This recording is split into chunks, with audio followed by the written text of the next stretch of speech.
Hey guys, Luna here, and welcome back to our life. Let's just get right back into it, shall we? We ended off with seeing the long day, the sandcastle, and catching some fireflies. But now, summer has ended, so let's proceed on to the next step. I'll never get tired of that view.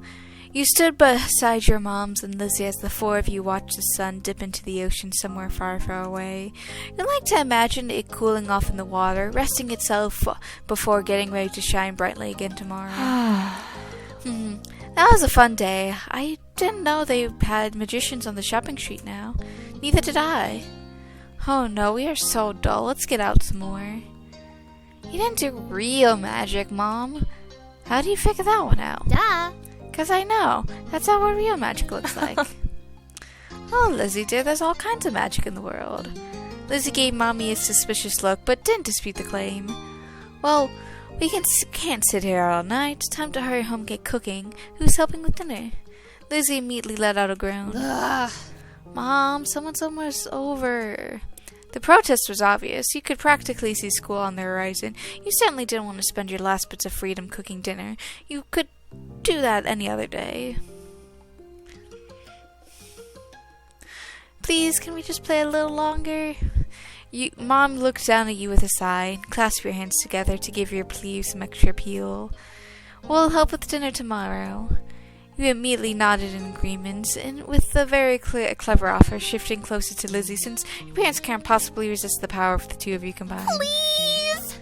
Soon we'll have homework and reading to do. We can't do work now, too. Lizzie made her case and stomped her foot into the ground. You mimicked her, feeling that would add some extra something to the argument. Kids will be kids, am I right? Well... No. Come on, Pam. I can help you with dinner. Mommy leaned in for a hug, and you knew that you were very close to victory. Okay. All right. But as soon as dinner's ready, you lot are coming inside, understood? Yes, Mom. Yes, Mom. So much to do, so little time. Maybe I can still get the seashell bracelet, times, and trinkets. Oh, maybe the playground? Or fireflies would probably be coming out, right? Can't go. Don't I get a say in this? Lizzie looked over to you, narrowing her eyes like she was very seriously contemplating the answer to the question. A strong gust of wind made you shiver. Lizzie huffed as she wrapped her arms around herself. Rude. Doesn't the wind know that's not summer, or summer's not over yet? That's all Lizzie said before abruptly turning her heel and heading off in the direction your mothers had gone. Where are you going? I'm going to my room. I have lots to plan if I want to make the most of tomorrow. You thought this over, looking off toward the water again. Lizzie didn't wait, and before long she disappeared off down the road. You stayed outside. You watched Lizzie run off, twisting your lips as you considered what to do. In the end, the pretty sky and the soothing sounds of waves won out. You strayed off the path, grinning as the feel of the sand quickly filling in the empty space in your flip-flops. That was fun for a while, but you grew bored eventually. How else could you enjoy the remainder of your time at the beach? You looked for seashells. You walked in the shorelines, peering off any debris that washed out. Most of it was just seaweed, rocks, and trash, though now and then you spot a seashell. You picked up the ones that stood out to you until you had a nice little collection. It was a great evening, but soon enough you had your fill and you were ready to join in the rest of your family back home. Not too much farther down, you spotted a familiar green head of hair moseying along the shore. You went to see what Cove was up to. Curious, you strayed off your path and walked over to him. Cove knelt down, picking up something you quickly identified as a smooth rock. He reared his arm back and then tossed it out to the water.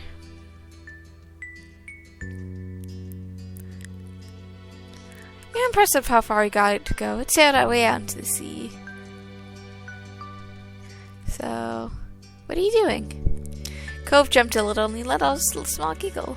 Sorry. What are you doing out here? Ask first. Cove frowned, turning back to the waves. I'm not doing anything, just thinking. Cove was looking down at his cat, scratching there idly at the pink surface even though you're pretty sure you can feel it. His brow was furrowed and there was a frown on his face. It's not fair. I had to wear this cat for ages. I can't even swim. When do you get it off?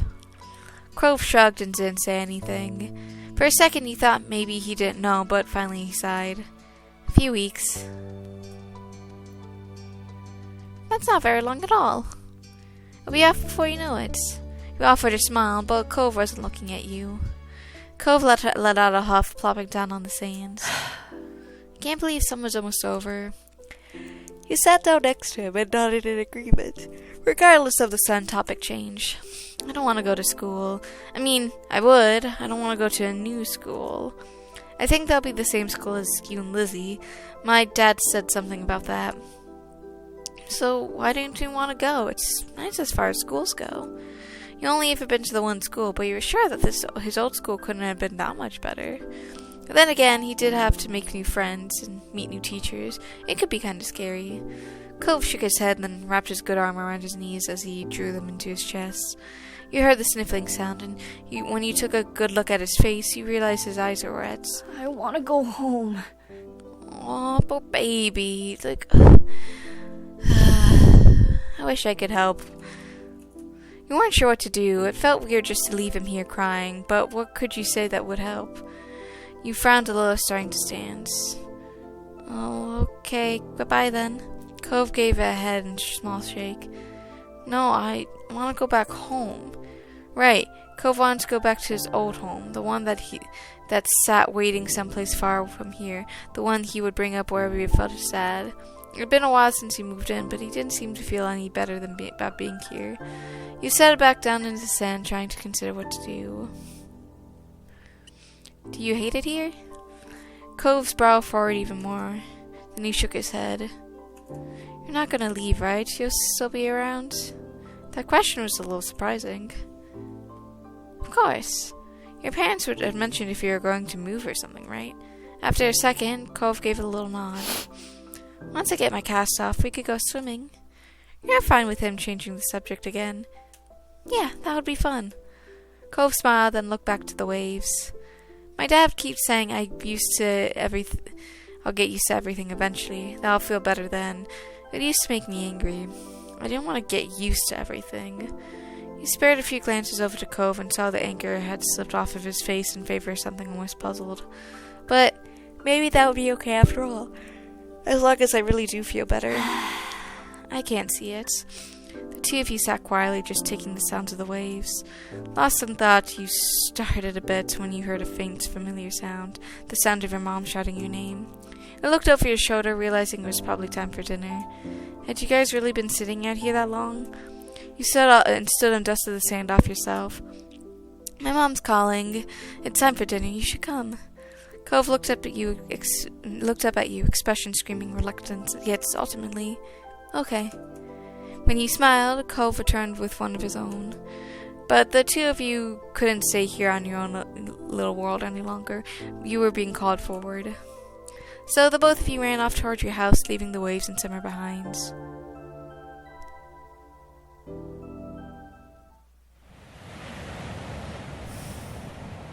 In between.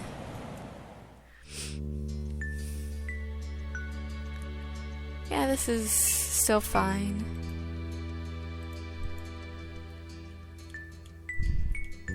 There's a lot of, different things here.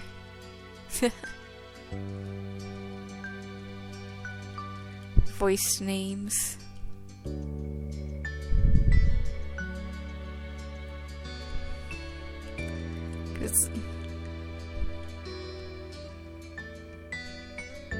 Luna, Lila, Merlin, Luna,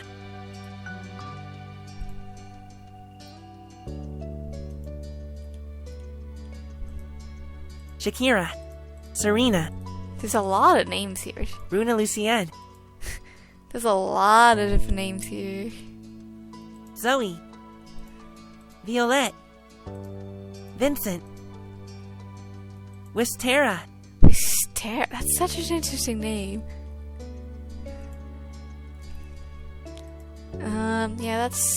All this is still fine. I'm not gonna have bracelets.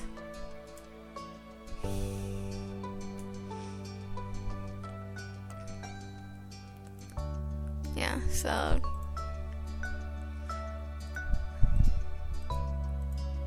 yeah, I'll go direct. Let's say I'm fond of Clove. Get to customize Cove yourself. Allow him to experience a minutes. Personality. Fine with that. Choose your feelings for Derek. For this step, it can be the same or different. Direct. Fond. Wait, I did not mean to do that. In between, yeah. Voice name. Gotta have to reselect. Luna. Yes. Done. Direct. Fond. Ready. I'll say both. Okay, that's fine.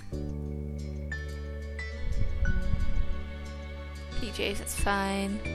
That's fine.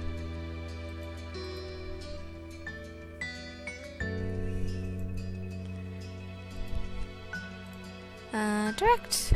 Fond. Yeah. August ended, September began. It's time to go back to school. Lizzie groaned and complained the entire first week. She hated going to classes. Still, there was interesting things to do that couldn't be done anywhere else. We weren't sure how Cove felt about it, but he was enrolled that year. That was a sign that Cove would be staying in Sunset Bird for a while. At school, he was alright, but he kept his distance from the other kids, from what you saw anyways. Originally, he treated you like everyone else, passing by as if you didn't know each other, but as the years went on, the two of you acknowledged each other more and more. Friendship had started to grow. That year, the divorce of Cove's parents was finalized. You overheard your parents talking about it, saying Cove's dad finally got full custody. At first, you were worried that meant bad news. It made Mr. Holden cry, apparently. Then you found out that Cove would keep living with his dad. He would only stay with his mom a few weeks of the year. Cove cried too, for different reasons, he thought. It seemed like Cove and his dad might move again, but Mr. Holden decided to stay after all. Mom asked him about it once. He said he didn't want to uproot Cove's life a second time. Mr. Holden tried to get Cove to like Sunset Bird more. He kept encouraging his son to go out and see the place. Sometimes Mr. Holden volunteered you to spend time with Cove. You weren't sure how well it worked in changing Cove's thoughts on the town yet, but it might have helped the reason you and Cove ended up growing closer. Cove never talked about it to anyone about what happened with his parents and withdrew whenever it was brought up. It was hard for him, yet no one knew how to help. Eventually, Cove stopped crying on his own. You couldn't understand what had changed. You were so worried about him. You could tell he wasn't completely happy. Maybe one day he could say out loud what he felt inside. After that, it felt like things had gone back to normal, except what was normal didn't stay the same. Years passed, and suddenly you're in middle school. You weren't a kid anymore. You were 13 years old. That officially made you a teen, even if your sister didn't agree. The toys and crayons that used to litter every free spacing room had been packed away somewhere, replaced with new hobbies. There were other changes too. Cove's cast got taken off. It was weird to see him without it initially. Underneath the pink plaster ended up being a long, thin scar that snaked up across his forearm. Cove's cheeks flushed with a shy pride when someone drew attention to it. And he also went through a major growth spurt. He was the tallest student in his class for 2 years in a row. Cove will probably hold that spot again next time. In class, people knew him for more just than being tall. He also stood out because how well he did on tests and other academic situations. Over the years, he became more quiet and reserved. You didn't usually see him talking to other people. And the only kid that came to visit the neighborhood when you were little, Shilio, he was gone. He and his mom moved back south because of her work, just 1 year after Cove came to Sunset Bird. It had been really upsetting when he left. Lizzie was inconsolable for weeks, but nobody talked about Shirley anymore. It was a long time ago. You learned some heartbreaking things became less sad the further away they were, even if they'd never gotten any better. That was sad in its own way.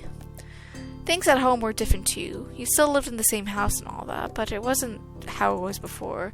Ma dyed her hair purple, wanting something new, and liked it so much she kept dyeing it. You remember calling her mommy as a kid, but something like that seemed awkward nowadays. You're much too old for the word. Lizzie felt too mature for her nicknames too, so she insisted on calling her Elizabeth, so you did. My mom soon gave her permission to go places other than the playground and the shopping suite, which she took advantage of. You rarely saw her around the old neighborhood. In fact, she hardly spent time with you the way she did before. Elizabeth started associating more and more with girls from school who were her own age. Maybe the difference between 13 and 15 was greater than the difference between 8 and 10. You started befriending new people yourself, like Derek Scherzer. He didn't live in the neighborhood or go to the same school. What happened was his and Cove's dad struck up a business partnership a few months ago. Since then, Derek would pop in the area now and then, and it seemed Mr. Scherzer was happy to let Derek tag along to his work, if Derek had the time for it. Without a doubt, everyone and everything around you had changed, in small and big ways. You had it too. And as time went on though, it was easy to settle into this normal. Then, before you knew it, school was over and summer vacation had come again. It was the first day of summer vacation. The sun was as hot as ever, but you were inside and away from its harsh rays. To be more specific, you were snuggled in bed, celebrating your time off by sleeping in. It was hot, but you still had the blanket up over your head to block out the sun. You didn't want it intruding on your lazy morning. Unfortunately, you hadn't prepared for an intrusion. From beneath the blanket, you heard the door creak open. You're still sleeping in? Wow, get up. No way. By the impatient tapping of her foot, you can tell she hadn't left. Get up now. I will come over there. So much for a lazy morning. Mom told me to tell you that your friend's at the door. He brought some happy summer gift from Mr. Holton. Mom wants you to take it from him, say thanks or whatever. Come on. So come on down already. Really? Be right there. Elizabeth said nothing else and left, and had done what she was instructed by her. You rolled out of bed, stretching your arms up and high and yawning. Time to get ready. You sat yourself in front of the mirror in a far corner of your room. So this is determining your height. I'll say...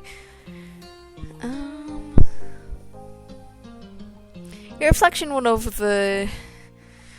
actually, do you want to say I'm tall or do you want to say I'm short? Reflection went over the whole length of the mirror. You're pretty tall. I've tended to be the only person around who's even taller, at least amongst teens your own age. You're kind of self-conscious over it. You couldn't help feel awkward with the body you had. Then, by the finishing touches of your outfit while rummaging on this situation, careless as they had been, Elizabeth's words piqued your curiosity. You planned on going over to see what Cove was up to, so this worked out in your favor. Your reflection grinned back at you, and you were looking forward to see him. You left your room, going down to the stairs 2 steps at a time. Step 2, second chance.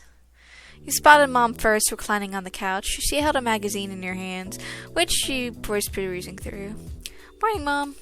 She looked up you at your greeting, a smile instantly appearing on her face. Thanks. Good morning, Luna. Thanks for coming down. I love her little bun.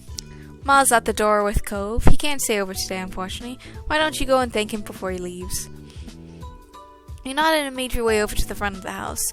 Just as she did, Mom was there making conversation. She must have heard you because she looked over her shoulder. Oh? Hey, that's a cute hair color tint. Excuse me. Look, you finally made it. Morning, sleepyhead. Ma reached forward and you knew she was about to pat you on the head. She was taller than average for an adult woman, so you're still a little in her eyes about being big for your own age.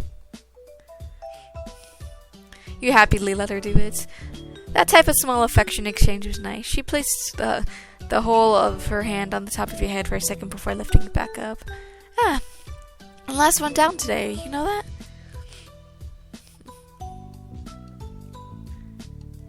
Sorry about the wait. There was no need for that. What matters is that you're here now. I'm glad she agrees. With a small laugh, Ma stepped aside. Cove was just how you remembered, exactly how you came to know him.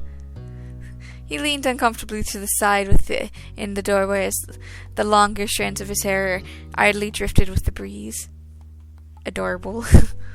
His features were pinched in embarrassment, and he shifted from one foot to another. He was holding what must be what I like. I wish you like. I love the art style of this. I love the art style of this game because this is. It's like, look at this. It's just so cute. Like, he has a little fruit basket, and like obviously he's super embarrassed about giving it, but like it looks so good. His features were pinched in embarrassment as he shifted from one foot to another. He was holding what must be talked about gift. At first glance, he must be a bouquet of flowers. Then he gave it a real look. No, instead it was a carefully cut fruit. It made a lot of sense that it was actually from Cove's dad. You had to suppress a laugh at the showing. You couldn't imagine many folks buying that sort of thing for their own personal enjoyment. That kind of arrangement was built for the presentation, likely to impress whoever was inevitably going to receive it. It seemed no matter how long he lived here, Mr. Holton would keep going out of his way to be neighborly, and Cove would always be roped into participating. Cove smiled slightly at the sight of you, the sting of his goofy errand. He was clearly embarrassed to be on ease. Hey, Luna. He earnestly grinned back. It wasn't weird at all, like it used to be when you were kids. As time passed, the two of you started enjoying each other's companies. Now you were actually considered him a good friend, not someone you were forced to be around by your families. Hey, it's really nice to see you. Yeah. You too. And you were certain he meant that in agreements. It's already been shaping up to be another long summer with plenty of time for the two of you to have fun together. His awkwardness over the task started to creep back in, so Cove nudged the gift closer to you. He was ready to be relieved of it. With that, the gift was accepted. Well, that's everything. Though he said that, he no longer made a move to go. You could tell he was reluctant to. Too cute sometimes. Luna, just thank my dad for all this, okay? Sure thing. Mr. Holden's behavior was really different from any neighbor you ever had, though after 5 years you were used to his antics, and you'd since had made up your mind about what your opinion was. He was nice. You knew he wasn't completely perfect, but he always seemed to try so hard for the sake of others. Your thoughts were quickly interrupted by a shout. There you are! You shared a confused look with Cove. As both of you stepped through the open door onto the neighborhood street. It didn't take long to locate the source of the noise. You spotted Derek just a few yards down the road. He ran up to you. You were confused by the sight of him. You hadn't expected to see Derek today, though you never really knew when he'd appear. After stopping a couple steps away, Derek hunched over to catch his breath. Then he looked up with a wide grin. Hey. Hey, guy and pal. I was just at your house, Cove, but no one was there. Should have figured you'd be at Luna's place. Do you ever spend time in your own home, or you're just always here? Derek laughed at his own joke. He either didn't notice that the embarrassment Cove, or the embarrassment was he was actually laughing at. Derek turned to you, and he was going to say more when his eyes widened and gasped. What's that? He followed his gaze, unsure, then he realized what he meant. You were still holding Mr. Holden's gift. It's kind of like a bouquet of flowers, but made out of fruit. Nice. Can I have some? Maybe you can have some later. Derek grew more excited by your words, bouncing on the balls of his feet. Awesome! Then he nodded his head as to clear it. Anyways, that's right. I came here because I needed to say something big. He paused, possibly for effect. There's some kind of other kid in Sunset Bird. Cove was surprised as you were by the news. Such a reaction made sense. No one around your age had moved here since Cove did 5 years ago. Were they with their family? Maybe they were cutting through. The kid was all by himself, just walking. Did you talk to him? Nope. Came to report the sighting right away. The kid had green hair, glasses, pretty small, and seemed really upset about something. I hope he didn't leave. You blinked, slowly looked over to your longtime neighbor. That sounds like a lot like you, Cove, when you first got here anyways. Does it? He shook his head, dismissing the thought from his mind. Derek snickered good-naturedly. I can see that one really well, now that you say so. But what do you say? Let's go find Clove's look-alike. You should all meet him. Sure. I'll do it. Sure, I want to see who this person is.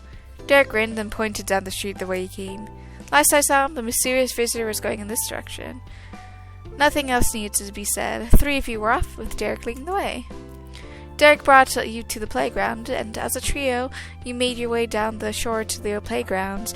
You walked the familiar path in a comfortable silence. When you were almost there, you spotted the kid in question. His bright colors almost shone like a beacon beneath the rays of the sun. He scuffled around, kicking up sand as he paced. It was true, he certainly seemed upset, but you didn't think it was sad like you had originally pictured. No, with his erratic movements, his scrunched up expression, he came off as angry. You were curious about him, and what he was mad about. Derek must have felt the same way as you. He waved wildly, calling out to the boy. Hey guy, over here! This kid whipped around, his impressive scowl carving deeper into his face. His eyes were tired, but strong and hostile energy still radiated off him. What? What is it? What do you want? The sharp tone made Derek flinch. He shifted on his feet. What's your name? Jeremy.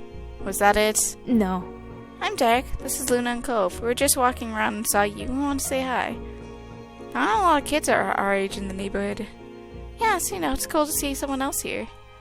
Strangely, Jeremy grew furious by your response. If steam could erupt from a person's ears, it would have happened then. They did bring me somewhere stupid. Of course, I knew it. What? My parents.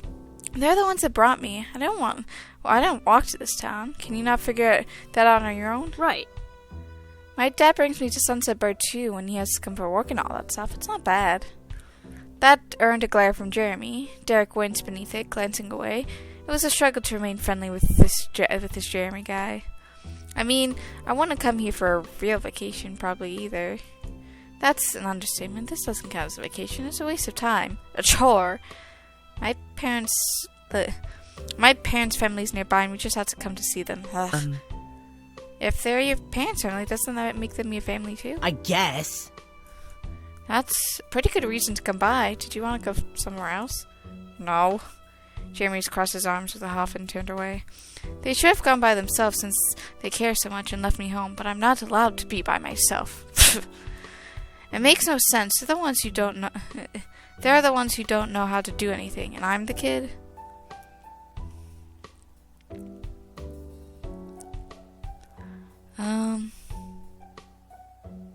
Sorry, it must suck being forced to do something you don't want. As if that does anything. You turned to Cove, lowering your voice. The two of you aren't that similar after all. Jay must have had good hearing, though, because he caught the private exchange and scoffed. Stupid. Of course we're not similar. My eyebrows aren't stupid. Cove's cheeks flushed crimson at the insult. You couldn't be sure if this was out of embarrassment or out of anger. Maybe both. Come on.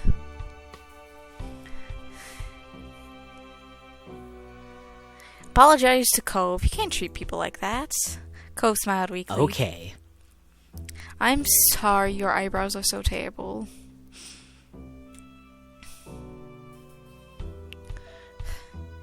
Cross your arms over your chest. You're getting really tired of this. Wow, what's wrong with you? Instead of taking offense, Jeremy only parroted Derek's voice in a nasally voice. Wow, what is wrong with you? Wah, wah, wah. This is dumb. Jeremy struck out a tongue and sulked away, throwing more sand everywhere as he went. You watched him go, hunched over until it became a speck in your vision. Silence reigned in his wake. The three of you tried to process what just happened. Can't believe that kid. What a mean kid. Derek wasn't kidding, and by the sounds of those earlier complaints, the new boy Jeremy was going to be in the area for at least a little while this summer. Derek sighed in dismay and plopping onto the ground. He followed, and Cove did shortly after. There wasn't much else to do. This sucks. I was hoping we could meet some people. Hang out, maybe. He shook his head up, and after a moment he slowly turned to you with a hopeful expression. But, you know what would really improve the day? What? He didn't respond. Instead, he used a hand to point, right at the food arrangement you're still holding. Completely forgotten about it during the mini-drama that unfolded. You'd gotten used to the weights. Glancing over to Clove, you noticed that he was eyeing the fruit. He must want some too.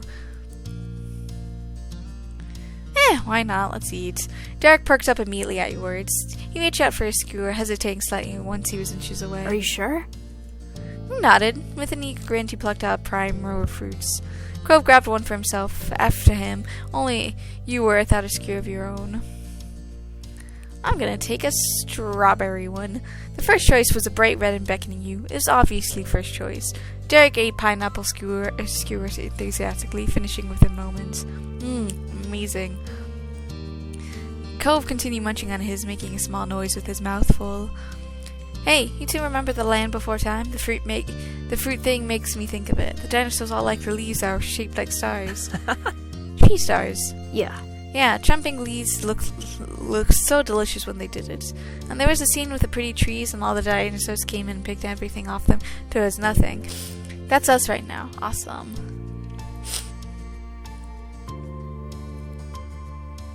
Do you think things taste better when they're shaped like stars?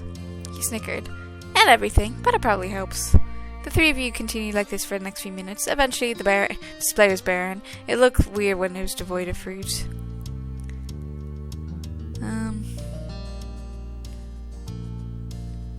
Hey, we weren't supposed to be all of it. Oops. Really? You couldn't stop yourself from saying at the boys. You just wanted to eat some of it and have a nice time. Now you're probably gonna get in trouble. You could only accept, though. Hey, Luna? Yeah? Two of your eyes casually. That's pretty cool what you said back at the guy. Oh, thanks. I was just saying what I thought. Derek chimed in well in high spirits. Yeah, you totally owned him. I don't know what his parents would say, but it's good at least someone is around him to tell him what's what. Yeah. Derek then sighed and leaned back to his arms. He contemplated the sky with a content sigh. So are you both ready for summer break? Yeah. Cool. Cool on you. I wish I could say the same. Feels like a lot planned for. What about you, Cove? Are you ready? Yeah. Before you can say anything else, the light in the atmosphere was shattered. Hey! Luna! You glance over to your shoulder and you see your sister. She strode closer and closer, appearing none too pleased. I've been looking all over you. Mom said you and Cove ran off with the thing Mr. Holden brought for us. She leered over you with her arms folded. So where is it? You're late. It's all gone. What do you mean it's gone? You moved over to the side of her face completely. She zeroed in on the bouquet in your hands, which was now populated exclusively with skewers dripping in juice and tiny flecks of leftover fruit pieces. Her mouth dropped open and her tone of her voice rose. What? Seriously, Luna, what were you thinking? It's supposed to be all for us at home. She glanced over at Cove, who sat beside you, and continued mockingly. Even if you did have an in with the delivery boy, this is up to Mr. Holden. Cove gave a bent smile of support, which didn't help disapprove her accusation. We were hungry. we were hungry. Elizabeth narrowed her eyes, not all okay with that kind of response. Oh no, I think I hear the mean kid's coming back. We better get out of here. Elizabeth blinked, confused and looking around. What? What kid? I don't see anyone. Derek didn't bother explaining. He just launched to his feet and ran off. Cove up to you, gladly taking the opportunity to exit the situation. He followed Derek, but he sent a look back to you from over his shoulder. He turned to watch Elizabeth. She stared back, brow raised. You ran. I was gonna follow what the group does. Without a word, you got to your feet and bolted down the beach. Unimpressed, Elizabeth rolled her eyes. So immature. She shook her head and walked toward the house, not bothering whatsoever to follow.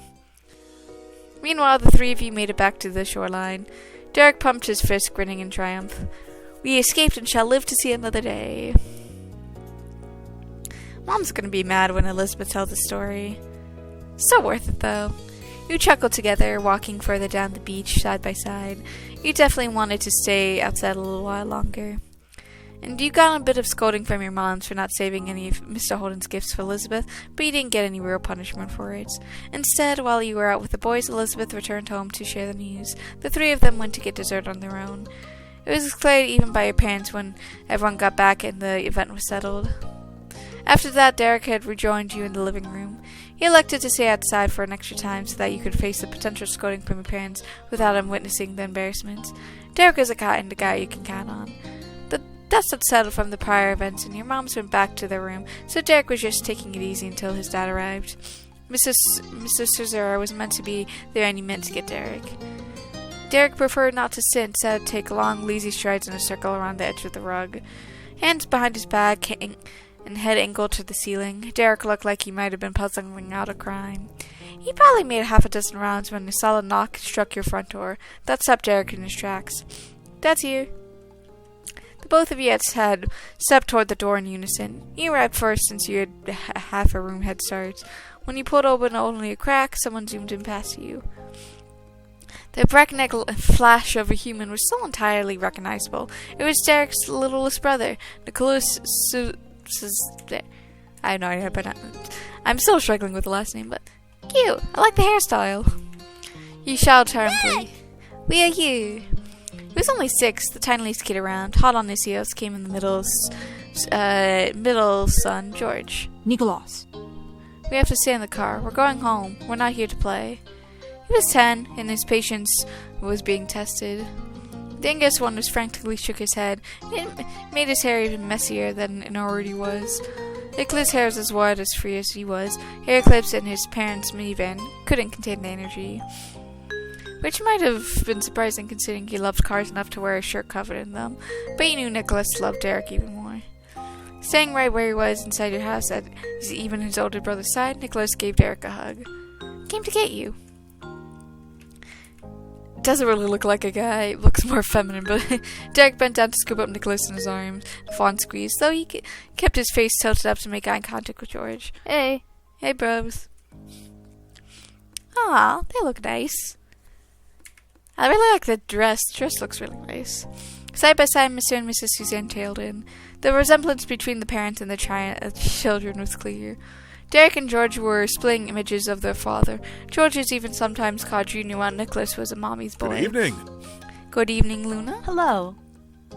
You'll have to forgive the three-ring circus visiting town. The boys just had to come. I like seeing the boys. While Nicholas continued to cuddle with his favorite person, Louisa got his attention for his sweet smile to be sent your way. You're sweethearts. Goodbye. But we can't stay. Thank you for letting Derek visit, and tell him others I said hello. Okay. Come on, boys, all 4 of you now. Let's give the Mayer family their house back. Coming. Yes, Mom. Half of the group trotted forward with only a word. They went past Miss Suzera and out the door. She watched him go before surveying the situation with the most troubling one. Nicholas was just bouncing around Derek as if he hadn't even heard his parents. Derek and his mom looked on with identical expressions of exhaustion and tinged affection. When an opportunity opened up between hops, Derek carefully took a hold of Nicholas's small hands. Let's go to the car, Nico. You can sit next to me. Thrilled by the promise, Nico let out another cheer. Let's go. That looks like such an evil little smile. Miss Suzanne lifted there, trusting her eldest, and went to join Mr. Suzerain and George. Nicholas gripped Derek's black wristband with his free hand, stretching it outward in his eager attempt to lead his bigger brother along. Derek stumbled forward with a chuckle, mostly to protect his band from being pulled too far, rather than Nicholas actually having the strength to move him. But he made sure not to forget you. Derek said goodbye from over his shoulder. Bye, pal. Goodbye, everybody. After their prompt entrance and equally quick exit, the whole Suzerain family was on their way home. You, however, didn't have anywhere to go. It was late enough that the rest of the day would be spent inside your own house. That was a while ago now. Later that night, you found yourself seated near the kitchen counter. Your fingers drummed on the surface as you waited, gaze trained on your phone. You're waiting on a call tonight, specifically from your cousin Linda. You didn't want to miss it accidentally. Your aunt, uncle, and Lee lived many hours away. Your families only saw each other a few times a year for big occasions. A while back, you thought they moved and you were closer than... A while back, though, they moved and were closer to you than ever before. You now hung out regularly. With school being out, you're positive she was going to come over a lot. The two of you are the same age and got along well. She used to be really fond of Elizabeth too, but now that your sister had become allergic to interacting with her own family, it just tended to be you and Lee who spent time together. But she was the only friend who was a girl. You weren't a girl yourself, so maybe that's why. But you had plenty of other friends. They just happened to be not girls. Then the shrill ringtone announced an incoming call. You jumped before grabbing the receiver and pressing it to your ear. Lee, finally. Hi. Sorry about the wait, Luna. It took forever to get the phone away from my mom. That's okay. There was static on the end, and as if Lee was shifting wherever she was. So can you believe school's actually over? I thought it'd never be done. Now we don't have to do any of that boring stuff and get to hang out whenever we want. Speaking of hanging out, Lee, can you wait a second? Let me just head to my room. Oh, yeah. You got upstairs and see it from your seat at the counter. Luckily, the phone was wireless, so you didn't have to worry about any cords tying you down. Your mom set a rule about not moving the phone unless the call was in progress, which is why you've been sat by its cradle waiting for Lee to call. You thought it made sense. It was nice to keep everything in its proper place. But now that Lee had called, it was okay for you to go upstairs to the bedroom and talk to her. You jogged up the stairs, taking two at a time, smiling. After you'd arrived, you shut the bedroom door behind you and took a seat on your bed. Right, I'm here. Cool. Hey, did you know the girl down the street from me has her own phone now? Cell phone. She doesn't have to wait for someone else to stop using it or anything. Wow, really? The thought of someone having a phone that was all their own seemed unbelievable to you. Right? I wish I had one too, but my parents said I wouldn't get my own phone until I was more grown up. I wish I had changed my mind. We could call each other every single day. No one would be able to stop us. How great would that be? But wouldn't I still be using my home phone? My mom would be able to stop us if they wanted. Lee laughed, and you didn't put a damper on her imagination. Oh. Then you can have your own phone too. That works. She sighed dramatically. I bet I'm not gonna get one until I'm all the way in college. Squeezing the phone between your shoulders and ears, you puffed up your pillows and made yourself more comfy. It was strange to think that of the time when normal school would be over and you had to choose whether or not to go to college. School is such a big part of your life right now.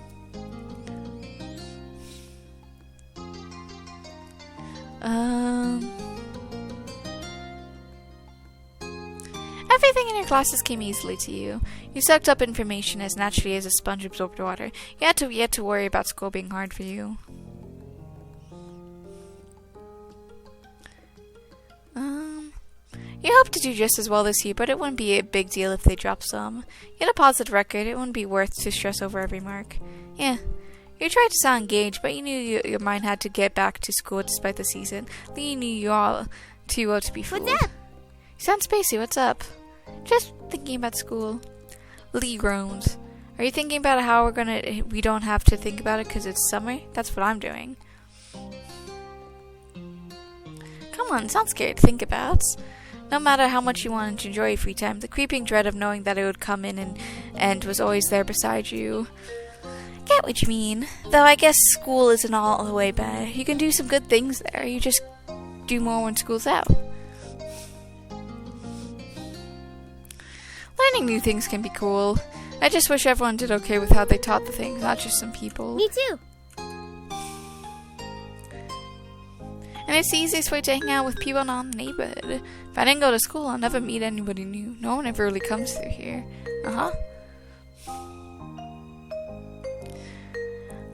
Cafeteria lunches at my school could be better than they had any right to be. Lucky, mine's boring. And gym's pretty great though, too. There's all sorts of sport stuff during gym. Oh, yeah, it can be fun sometimes. That's all. That's pretty much everything that's good about school.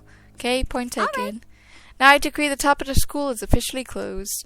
We have we have to talk about the summer first before we start applying the rest of our lives. We've got some plans already. Like, I'm gonna visit my cousins. You chuckle, of course. What's something going to do? The first thing that comes to your head. I got some new art supplies. Can't wait to try them out. Can't wait to see what you make. You learn back in your bed, settling in, as you continue chatting with your friend. Even though it hadn't been long since you saw her and you'd be seeing her soon, you found plenty to talk about. For one, the event of the day, you sat up straighter. I was at Cove and Derek today, and we met a new kid. Like in your neighborhood? His parents were visiting family. Sounds like he'll be around a little while. Don't know how long. What was he like? Mean. He kept snapping when we were just trying to talk to him. He just kept being rude to everyone. But especially Cove. It was awful. I don't think I want to meet him. You want a boy to stay away from before even meeting him? That's an unexpected twist. Your cousin was pretty popular with the boys who knew her. She seemed pretty happy enough to have them around until they started to annoy her. Who are you to talk? Cove and Derek are always around. They're both boys, you know. They're not always around. Lee laughed at your denial, deeply amused. After a moment, he chuckled along with her. There was a stomping noise approaching your room, heralding the arrival of your irritated older sister. She flung the door open, a frown etched on her face. Come on. How long are you going to be at Hog the Phone? Glancing at your watch, you realized the quick call had gone on much longer than anticipated. Elizabeth held out her hand, the other one lodged on her hip. She noticed the realization in your face. Time's up. You... Gotta go, I'll see you soon, okay? Bye. Tell Elizabeth your mom's I said hi too. You could barely press the end call button when Elizabeth whisked the hand shut from your fingers and began dialing someone new as she strode out of the room. Your mom's voice calling from downstairs. Hey, has anyone seen the phone? I'm using it. With that, she shut the door behind you. Silence was left in its wake. That was one way to end your first day of summer break. Sometime later, it got dark outside, and you laid in your bed awake. With your window rattle all of a sudden startling you badly, you flinched, staring at without furrowed brows. From a vantage point, you only saw the moon and open sky. You were confused. What caused the noise? Frowning, you sat up and moved closer to the window. You might as well find the reason behind the disturbance. To shock, your gaze was met by familiar ocean blue eyes. Cove? You squinted. Yep, Cove was right outside your window. Your house was very angular, and some parts stuck out further than others, so it theoretically wouldn't be hard to climb around on. Still, just because somebody could didn't mean you expected it ever to happen. Cove looked awkward and unstable. His feet were braced against a section of the wall that jutted out, his arms flexing around in an effort to keep him upright. With difficulty he waved, then wobbled, immediately dropping his hand in alarm.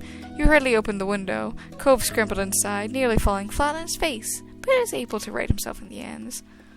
He released a breath once he was steady. Hey. With that, I'm going to save this here. And I hope you guys have a good day, night, week, month of your lives, and I hope to see you next time. See you guys later.